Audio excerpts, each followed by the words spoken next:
I get a form constantly given to me. The school nurse wants to give a treatment in school. Mm-hmm. I don't like it. Okay. I do it sometimes, I don't like it. And here's why I don't like it. She looks at a kid, she's not trained really well in Mm-hmm. treatment of asthma. Maybe she assesses the kid incorrectly Mm-hmm. and keeps the kid there to keep the kid in school. And he might be that shallow breather Mm-hmm. that's going to get in a lot of trouble. Maybe he's acidotic, Mm-hmm. and we're going to have a disaster. So I ask this question of many people who treat asthma. Mm-hmm. Is it a good idea or a bad idea that you give the school nurse the ability to become an emergency room for a kid that's in the middle of school? I don't mind giving the medicine if it's maintenance. Mm-hmm. It's the actual treatment. Should she have a carte blanche? Honestly, I actually think that children with asthma need to have their medications accessible at all times.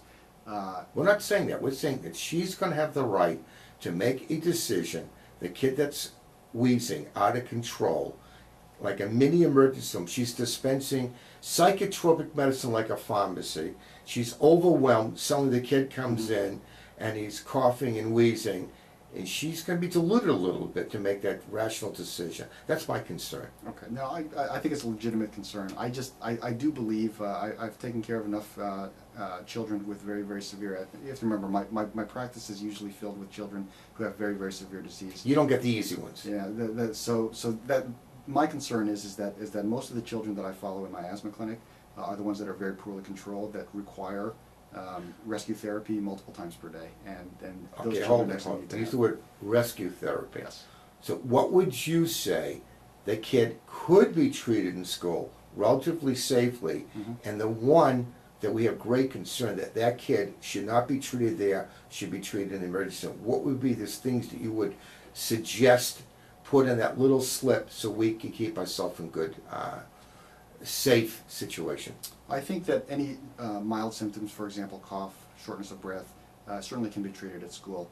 When it starts progressing to wheezing, or when it starts progressing to the point where a child is requiring multiple therapies at school, then they need to go to the emergency room. And if he's really using tremendous effort to breathe, red sign. Yeah, it should never get, in my opinion, it should never get to that point at school. So basically, in a mild, uncontrolled situation that gets controlled easily, we're not arguing. No. My concern is that one kid, that one time, that is really out of control.